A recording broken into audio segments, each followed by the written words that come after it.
Nice! A Calculus 1 or Math 1650 locally. Exam 3. We're talking integration, a little bit of application to differentiation. Gonna be fun! Woohoo! We've got 6 multiple choice, 4 long workout problems, and so a lot to look forward to. But of course, as always, we need to put our name down so that we make sure we get our credit, right? Because if we're going to do the work, we should definitely get all the credit that comes with it. Okay, let's get going. Number 1. Evaluate. The limit as t goes to 1. Log of 3 minus 2t over t minus 1. Now, the first thing you should always do whenever you have any limit is to say, hey, what's going on? So let's plug in 1 and see what we get. So this is currently going to log of 1 over 1 minus 1. Or, if you like, 0 over 0. And as we all know, 0 over 0 equals more work. More work. Right. That means we don't know what it is. So we have to do something to figure it out. Now, the good news is we have better tools. And in particular, when we explicitly have something going to the 0 over 0, one of our favorite tools, le hôpital. Ah, le hôpital, mon ami. Okay, so what does that say? Well, it says we're going to take a limit as t goes to 1, and now we're not taking a quotient rule, but we're going to take the derivative of the two pieces. The derivative of t minus 1, 1. And now, derivative of log of 3 minus 2t. Well, 1 over 3 minus 2t, and then times the derivative of minus 2t, which is minus 2. All right, now let t goes to 1. What do we get? Well, we get minus 2, then that's 1, everything else is 1, and so our answer is minus 2. E. All right, there we go. We did our work. We got our answer. Nice, nice. And now, well, we won't ramble. We're focused. We're focused. Let's go on to number 2. So, evaluate the integral. 2 plus 3x over square root of x dx. Now, looking at the answers, what do you notice that they all have in common? Other than, of course, the plus c, classic. Let's not forget the plus c when we have an indefinite integral. But the thing they all have in common as I look at it is they're all two pieces. So it's like, ooh, this is trying to say break it up. And we can do that because we have a very conveniently placed plus sign. So that plus sign allows us to pull it into two pieces. So this is the same as integral 2 over square root of x plus 3x over square root of x. Now, let's turn this into something more calculus friendly. And what I mean by calculus friendly is something designed for the rules. So we're going to rewrite these pieces using our exponents. So say, all right, 2 over square root of x, well, that's the same as 2x to the minus 1/2. Minus, because it's downstairs, 1/2, because there's a square root involved. Here, well, really it's like a square root of x, so that'll become plus 3x to the 1/2. All right, now we're ready. What do? Add 1 to your exponent. So here, minus 1/2 plus 1 is plus 1/2. Divide by the new exponent. Well, divide by 1/2, flip it, it's the same as multiply by 2. So this will become 4x to the 1/2. And by the way, that's enough to say that the answer is A, right? Because there should be a 4 square root of x. None of the rest of them have a 4 square root of x. So it's A. But let's go ahead and finish. And what do we have here? Well, here we're going to get x to the 3/2. Now, flip it over, 3/2, 2/3. 3 times 2/3 is 2, and plus c. And if you rewrite that, that's 4 square root of x. X to the 3/2, you can write that as an x and a square root of x. Now, why would you? Maybe to make people get confused, but, well, whatever reason you do, we see the answer there. It's A. Ah, lovely, lovely. All right, we're making good progress. To number 3. Find the value of A so that for the function f of x is 1/3 x cubed plus ax squared and the interval 0, 3, the point satisfying the mean value theorem is that x equals 1. All right, well, what is our mean value theorem? Well, there's actually a couple variations of mean value theorem, but here we're just going to assume it means the derivative mean value theorem. And what the mean value theorem says is that the average rate of change, sometimes people say the AROC, is equal to your instantaneous rate of change, your IROC. Well, I don't say it, but some people do. So what is your average rate of change? Well, you look over the interval. It's f of 3 minus f of 0 over 3 minus 0. Your instantaneous rate of change is your derivative at some point. Now, not just any point, at 1. So that's our equation. And we say, well, if that's our equation, we can make a lot of progress with this one. And we say, all right, well, what can we do? Well, we'll plug stuff in. F of 3, 1/3 times 3 cubed, it's 1/3 times 27. That makes a 9. And then here, a times 3 squared, 9a. And now, f of 0 is 0. And so 9 plus 9a divided by 3 equals, and what is f prime of x? Well, okay, take the derivative. The 3 comes down, you get x squared plus 2ax. And so when you plug in f prime of 1, that becomes 1 plus 2a. Divide by 3, you get 3 plus 3a is equal to 1 plus 2a. And you move things around, and what do we end up with? Well, 3a subtract 2a is a, and 1 subtract 3 is -2. So we're looking for -2. I found it. There it is, -2. Good, good. Number 4. For the following function f, give an estimate for the integral from 0 to 3 of f of x dx by using a Riemann sum with left endpoints and 3 equally sized intervals. So we're doing the integral from 0 to 3, and okay, so 3 equally sized intervals says we're going to have something from 0 to 1, 1 to 2, 2 to 3. So here are our intervals. Now, left endpoints. What's going on?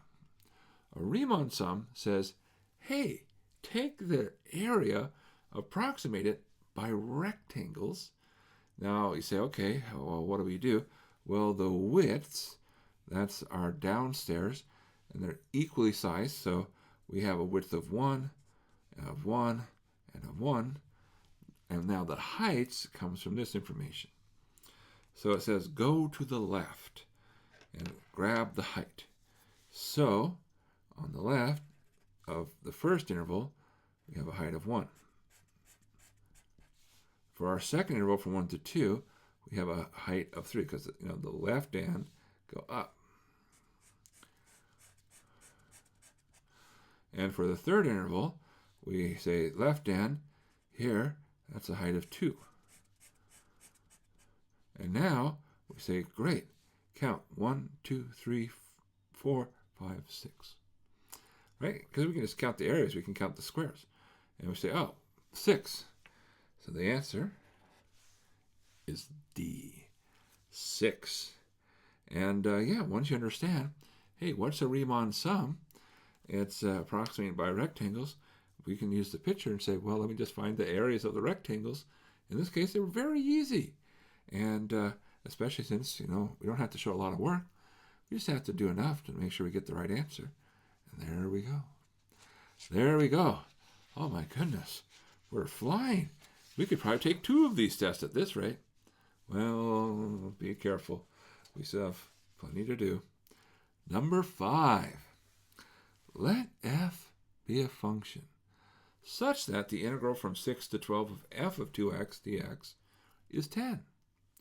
Which of the following must be true?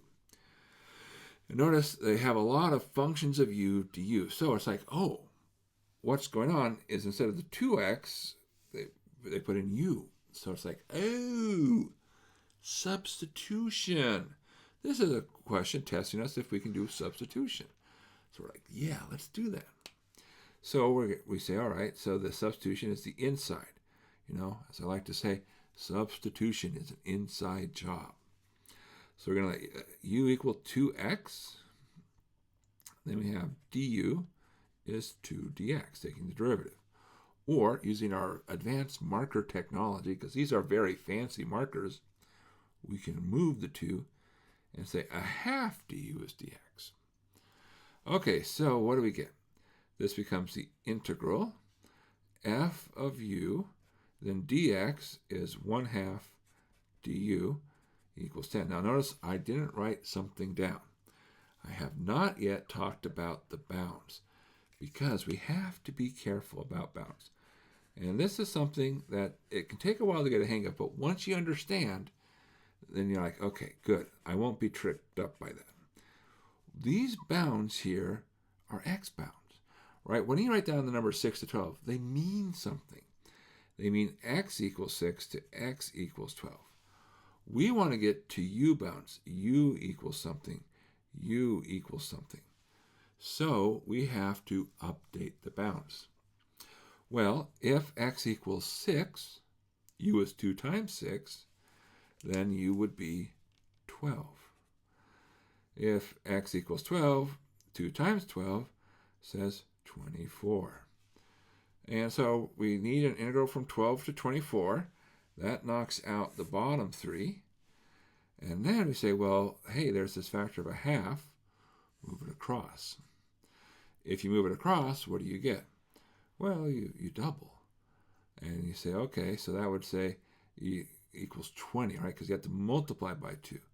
So you get integral 12 to 24, f of u du equals 20, which means our answer is B. All right. But I can see how A is very tempting. Yeah, I'll say this. We know mistakes people make. And because we know the kind of mistakes people make, we put answers that are very tempting. So be careful. Be careful. Take your time. Think about it. Whew. As I said, we're going pretty quick. We're already on our final multiple choice. Number 6.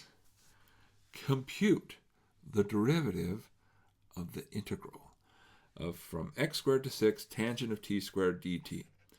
Now, this looks like it could be a very fundamental question, right? So yeah, this is the FTC, Fundamental Theorem of Calculus. And so what does that say? Well, there's a couple of flavors. The very simplest flavor says the derivative of the integral from a constant up to x of f of t dt, well, that's f of x. You can go slightly more complicated and say, well, the integral from, say, a function up to g of x of f of t dt, well, that's equal to chain rule f of the inside function g of x times the derivative of the inside function g prime of x. The most general version is to say, well, what if I'm going function to function? So h of x up to g of x, f of t dt.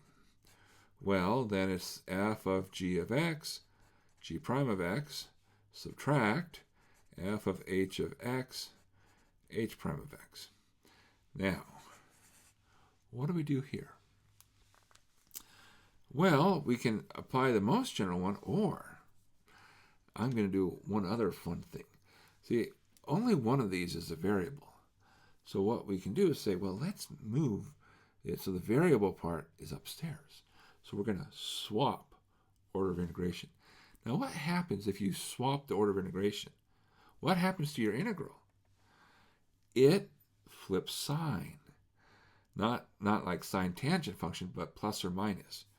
So we say, oh, well, you know what? This is the same as the derivative of minus integral 6 to x squared tangent of t squared dt.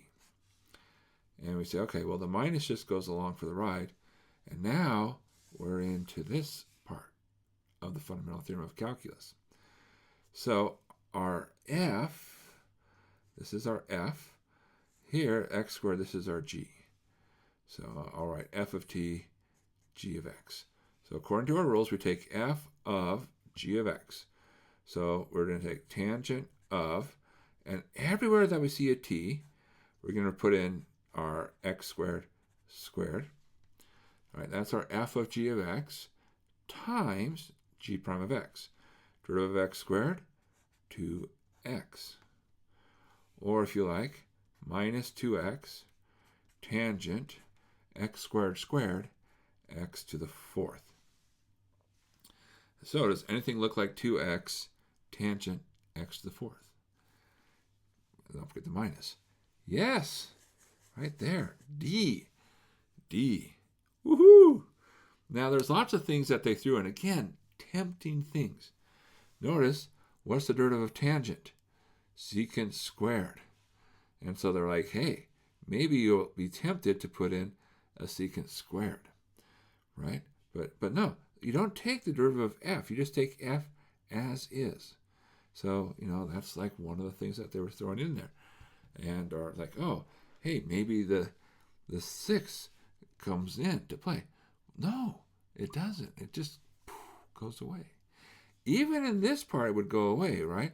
Because the derivative of a constant is 0. So be careful.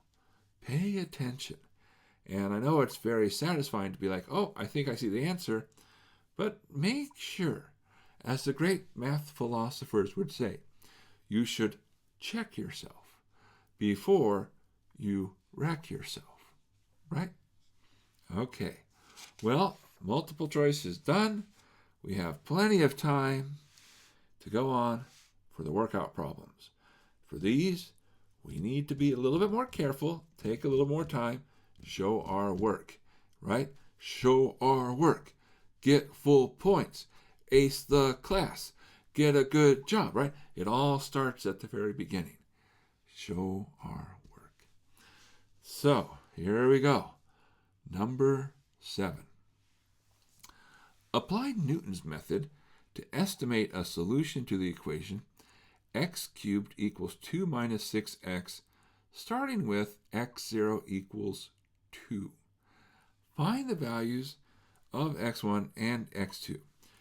Each final answer should be given as an integer or a single fully reduced fraction. That's their way of saying simplify. Okay, now, what's Newton's method? What is Newton's method? Well, Newton's method is a wonderful way to find roots. And when I say find, I should say get closer to your root. Now, what does it do? It says, hey, suppose for a second you are looking for a root, and so I have this curve. Now, a root is this. It's where you cross the axis. And you say, well, I don't know it exactly, but I have a guess. And you say, well, there's my current guess. It's wrong. But we can make it better. How do we do it? We come up here, we find this tangent line, and then we say, there's our new guess, right? Use the tangent line to approximate it. That's the philosophy. And in particular, we say, okay, what do we have? Well, if xn, this is our current guess, then our next guess, xn plus 1, is equal to, take your current guess, subtract the value of the function xn, found by, and then divide by the derivative of the function. Now, you might say, wait, how do I remember that? Well, here's the good thing. You don't have to remember it. It's on the formula sheet. Right there. Right? The next guess is the current guess minus f of xn over f prime of xn. And so, it's good to understand how it works, but now we have our procedure. And we're told a couple things. We know x0. Cool. So we know x0 equals 2. Neato, where is f of x? Where is f of x? That's a good question. Because it doesn't say f of x. But we say, we want to know when does x cubed equal 2 minus 6x. So x cubed equals 2 minus 6x. What you do is you move everything over.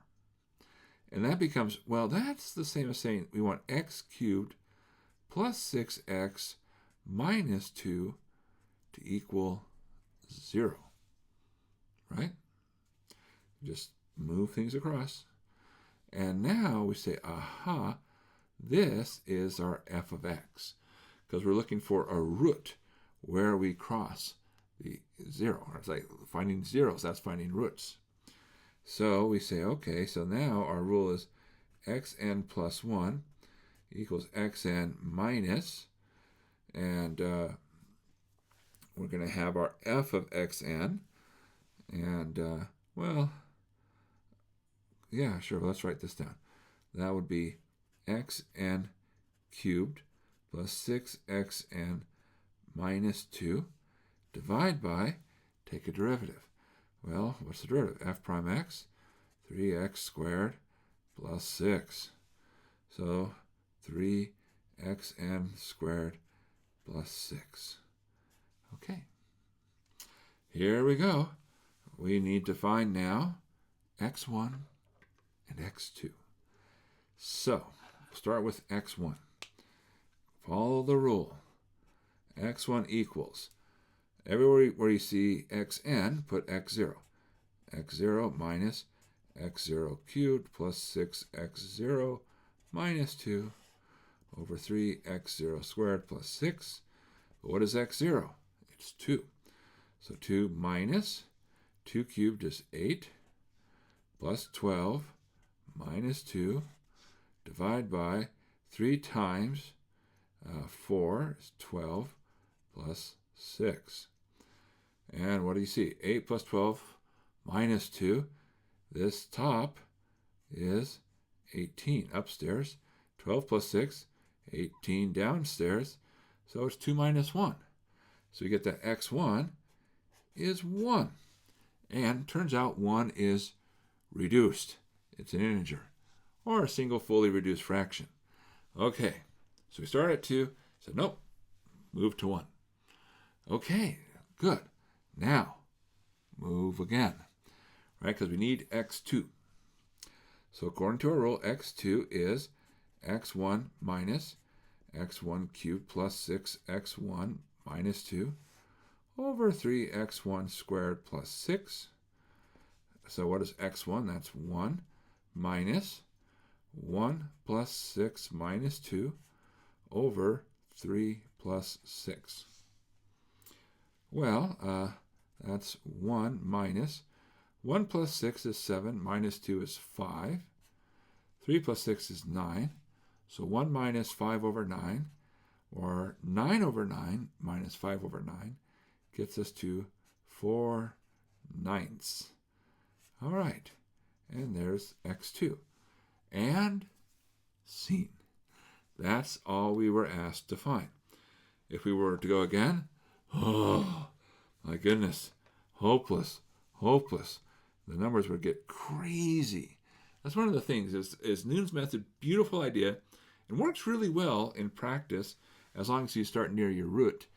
But, take 4/9 cubed, out of control. But, you can sort of say, are we in at least the ballpark? It's kind of about a half cubed plus 6 times a half All right, 3.5 minus 2. Well, that's only better than where we started. If you looked at x equals 2, that was way off. 8 versus, on this side, 2 minus 12, negative 10. Not even close. So we're doing better. We're doing better. And that's the idea. Newton's method is improvement. Improve on what your current guess is. Okay, that was number 7. Bringing up number 8. Determine the area of the region enclosed by the curves x equals 3 minus y squared and y equals a half x, shaded in the diagram. So they threw us some shade. Cool. Now, we can figure out which ones are which. We have the one that looks kind of parabola-like on its side should be the one which involves a square. So this is the x equals 3 minus y squared. The line should be something that looks like a line. That's y equals a half x. Now notice we can rewrite that as x equals 2y. So we have to make a choice. The way we find area is we split things up into rectangles and add them up. So what's our choice? Well, do we want horizontal rectangles or vertical rectangles? So do we want to slice up and down or left, right? I think we should slice horizontally. So in other words, I want to slice left, right. It's like this. What's the advantages? Well, one advantage is we already have things expressed as x as functions of y, which is good. The other thing is we have a consistent left-hand side and a consistent right-hand side. What that gives us, it says we only have to do one integral. If we were to have sliced sliced vertically, we would have had an issue over here because we go from line to parabola, but then we go from parabola to parabola. 2 integrals. And it turns out that one integral is faster to do than 2 integrals, right? Just count. 1, 2. I want the 1. So, with that in mind, we say, okay, we have one integral. We're going to integrate with respect to y. All right, we're going to have y going up and down. We need to figure out some information, namely, where do we start and stop? How do we figure that out? Well, that's where the curves intersect. So when we're setting up the integral, part of it will be figuring out the bounds. So we say, well, when does 2y equal 3 minus y squared? Now you can say, well, I'll just eyeball it, but let's do a little bit better than just eyeballing it. Move everything to one side. It's a quadratic. And because we know that our teachers like us, we're some of their favorite students, we suspect this will factor. And it does. This factors as y, let's see, what is it going to factor as? Y minus 1, y plus 3. Let's check. Y squared plus 3y minus y plus 2y and minus 3 equals 0. And that would say y equals 1 or y equals negative 3. And we should just eyeball it. Does that match the picture? So, for example, if they had said negative 1 and positive 3, we say, well, something seems off. But it feels right? Like how far up you go here is a much further distance than how far down we go on the other side. So, now we have our bounds. So here we go. What's the area? So the area, the way I think about it, it's the integral from your bound c to d. You can do your width times your height. Because that's the area of a box, and integration is about adding things up. So for us, our bounds, negative 3 to positive 1, our width is how far do we go. So it's high minus low, right minus left, high minus low, right minus left. So the high value, the one that's more to the right, is 3 minus y squared. The low value, the one to the left, is 2y. Now, spoiler alert, if you accidentally confused it, you'd end up getting to the answer and it being negative, and you can't have a negative area. It's like, oh, ha, ha, ha, ha, just kidding.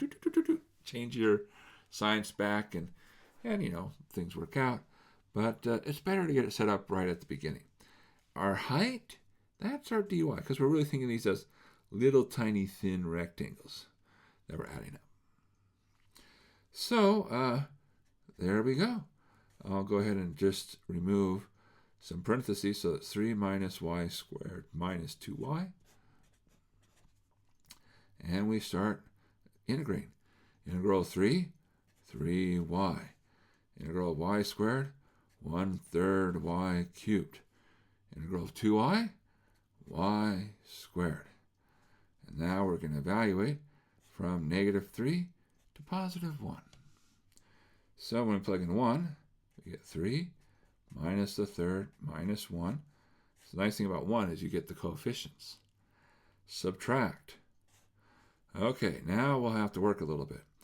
3 times -3 is -9. -3 cubed. Well, what will that be? It'll be -27 times -1/3. We'll turn that into a +9. And then we're going to subtract 9. So lots of 9s, but okay, we can cancel some 9s there. And minus minus makes a plus. So we have 9 plus 12 minus 1. That makes 11 minus 1/3. But if we get common denominator of 3, 33 thirds minus 1/3 makes it 32 thirds. Nice. We got an answer, and it was positive. Then it seems reasonable. So we'll keep going on. Number 9. Evaluate the integral 1 plus e to the x over x plus e to the x dx. Okay. As they say. Now, what are some things we can look for? Well, the x plus e to the x is a really weird thing. And that plus sign, there's certain things that people might be tempted to do, which is become creative with algebra. Don't do it. Like, I love your creativity. You are an awesome person, but creativity is not what we're looking for when it comes to algebra. So, for instance, we don't want to say, oh, hey, this is like 1 over x plus e to the x over e to the x. No, it's not that, right? Don't be creative. So we say, okay, well, look, it's kind of hopeless with that x plus e to the x downstairs. You can't do anything with that plus sign. So we start saying, well, what can we do? Now, here's the thing. There's secretly something going on here, which is to say, when I see something downstairs, I can think of that as being inside the 1 over function. Now, why do I say that? Well, that says if I see something downstairs that's weird, I can think of it as, well, maybe let's try to make this part the u. So let's set u equal x plus e to the x. Let's try it. What does du become? Well, that becomes derivative of x is 1, and derivative of e to the x is e to the x. And so we get 1 plus e to the x dx, and it's like, oh, what? So this is really the integral of du over u. Okay, so that's log of u plus c. Don't forget the plus c, right? They would knock off a point if we didn't put that in. We want all the points. We deserve all the points. We're working hard. And so we say, well, wait. we can't leave our answer in terms of u. We got to go back in terms of x because we started in x. So that's log of x plus e to the x and plus c. And I will say, just a comment here, I think sometimes they'll put an absolute value here. That's perfectly fine. I tend to put parentheses. Who's right? Well, we kind of both are if you use parentheses versus absolute value, but for different reasons. And so I don't want to go into the whole rigmarole. I just say if I need them, I put them in, but usually I don't worry about it. And I don't think we ever grade to that fine of precision. All right, part B. Evaluate. Integral from 0 to 1 over root 2. Okay. Interesting choices, but you're perfectly fine. X over square root of 1 minus x to the fourth. And hint, use u equal x squared. Well, that's a pretty big hint. It basically tells us, hey, you're going to do a substitution. Like, okay, sounds good. So we're doing a u substitution. Now your final answer should not contain any unevaluated functions such as trig, inverse trig, log, or exponential. Isn't it interesting that they go out of their way to say things like, there is no trig functions, there is no log functions, there is no exponential functions. But you say, well, wait a second, inverse trig. Let's see what happens. All right, let's start by carrying out the substitution. So if we have u equals x squared, then du is 2x dx. Or, by using our fancy marker technology, top dollar markers. 1/2 du is x dx. All right, good. I'm always like, come on, get rid of that. Okay, so there's no ambiguity. Okay, so we're going to have integral. The x dx becomes a 1/2 du. Now what about this 1 minus x to the fourth? Well, notice x to the fourth is x squared squared. So this becomes a square root of 1 minus u squared. And what about the bounds? Well, plug them in. If u equals 0, if x equals 0, u equals 0. 0 squared is 0. If x equals 1 over root 2, well, if you square that, you get 1 over 2. So 0 to 1/2. du over square root of 1 minus u squared. Now, does that sound familiar? Have we seen anything like that ever in our lives? Has anything ever looked like something 1 over the square root of 1 minus something? Anything at all? It's arcsine. And that's, good news is it's on the formula sheet, so we have a reference. So I say, cool. So if the derivative of arcsine is 1 over square root of 1 minus something squared, then the antiderivative of this thing is arcsine. So what do we get? We get that this becomes 1/2 arcsine u, evaluated from 0 to 1/2. So that's 1/2 arcsine of 1/2 minus 1/2 arcsine of 0. Now, what are these numbers? Well, we can come back to our formula sheet once more to the breach, and we say, okay, if we're looking for arcsine, we can come here to this row. And we say, for what angle does the output give us 0? And the answer is the angle of 0 gives an output of 0. So arcsine of 0 is 0. Now arcsine of 1/2, we scan and say, where do we have 1/2? That's 1/2. What angle gave us that? It's pi over 6. So this becomes pi over 6. Well, okay, so that 0 term goes away. 1/2 times pi over 6 gives us pi over 12. We are done. Now, a couple of things. It's a definite integral, so we didn't need a plus c. And because it's a definite integral, we don't have to go back to have it and say, okay, what is it in terms of x? For definite integrals, we always move forward. We don't have to go back. But for definite, we have to go back to what we started with. All right, and that's number 9, which leaves us with just one more problem. Our last problem. Number 10. Oh, plenty of time. All right, evaluate x over x minus 1 dx. All right. Well, it's kind of similar to a problem we just did. And again, don't try to get creative with your algebra. Don't think like, oh, hey, this is like x over x minus x over 1. It is not that. Don't be creative. I love your creativity, but not on a calculus exam. So what can you do? Well, there's a couple of approaches.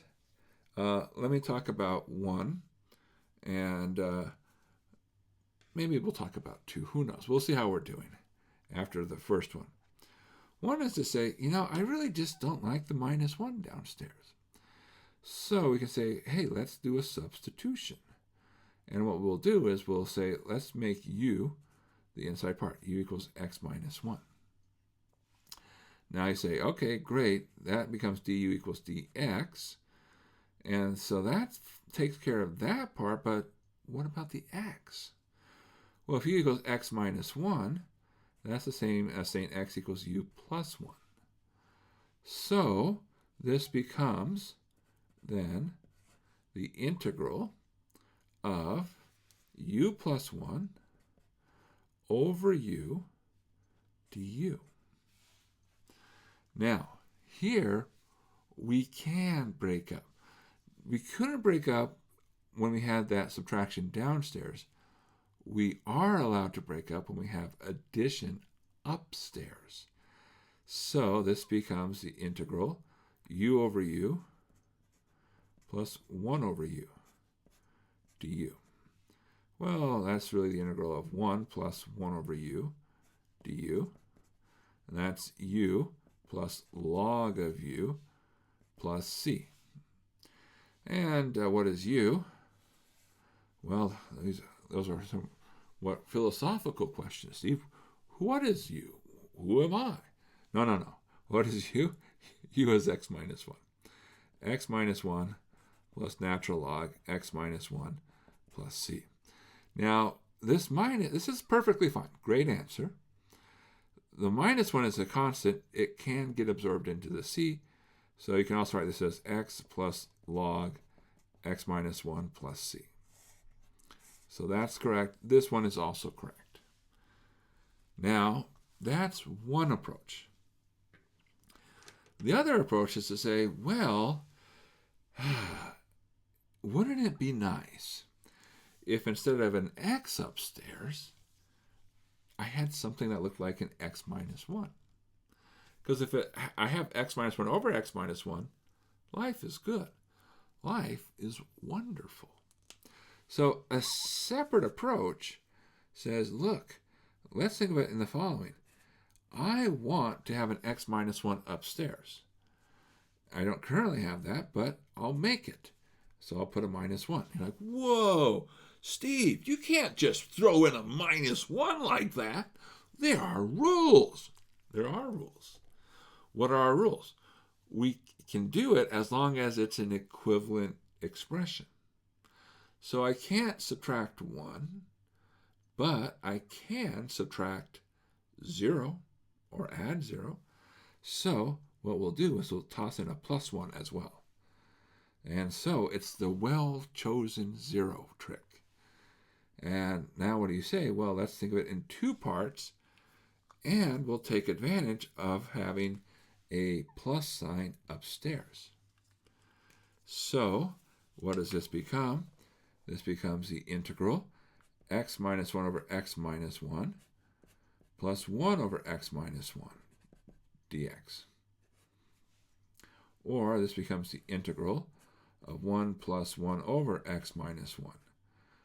And lo and behold, these are now more straightforward. We get x from the first and natural log of x minus 1 from the second. And of course, don't forget your plus c. X plus log x minus 1 plus c. And that's the answer. You don't have to do both. Do one that you're comfortable with. Do one that makes sense. And do one where you follow the rules of algebra. Don't think, well, hey, as long as I put an answer, I'll get some points. I will say you probably would get a point for the plus c. So if nothing else, throw down a crazy answer and toss on a plus c so you at least get partial credit. Partial credit is worth the part, right? Yeah, it adds up over time. All right, part B, the last part of our last problem. Evaluate the integral sine of 3x over cosine squared of 3x dx. Okay, so what can we do? What can we do? Well, there's a couple of things that can be done. And we just have to sort of explore what makes sense.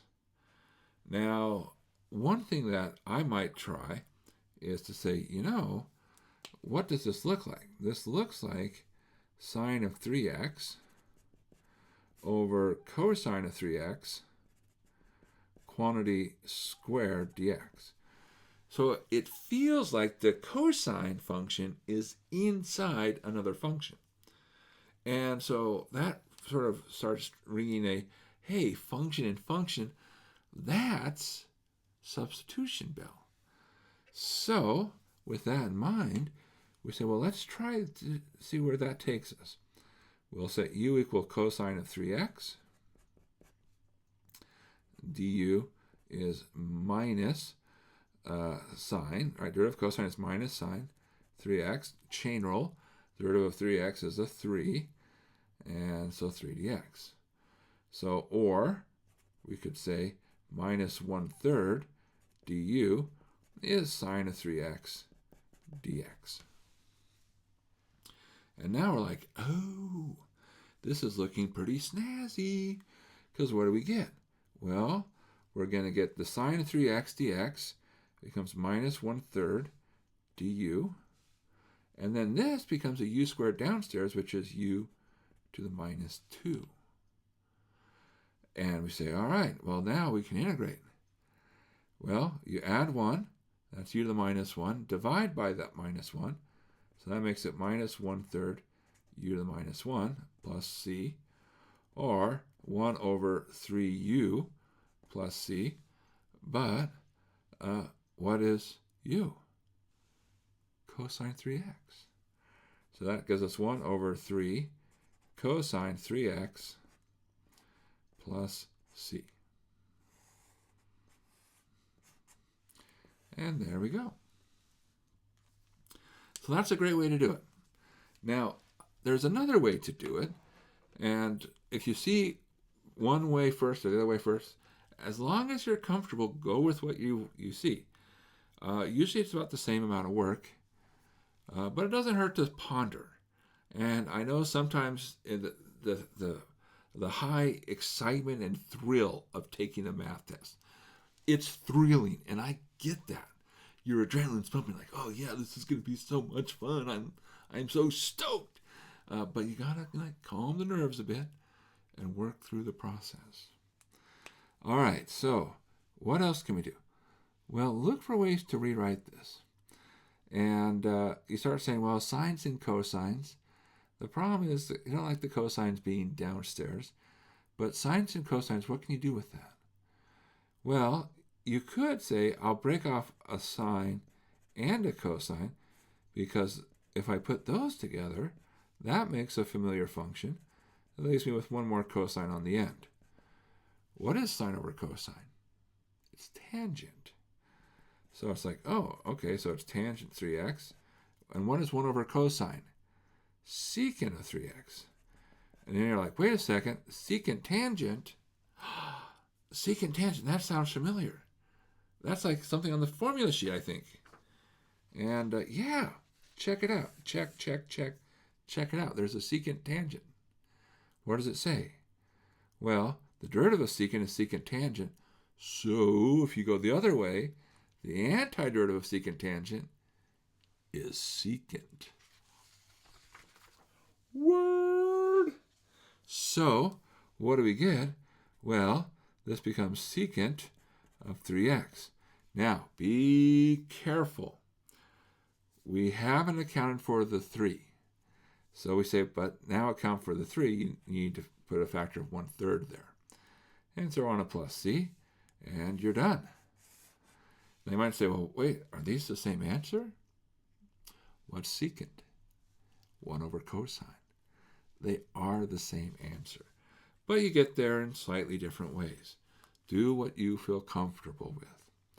And that brings us to the end. That was our final problem. What a good trip. All right, well, thank you for taking time to practice and go through these problems. Practice is important.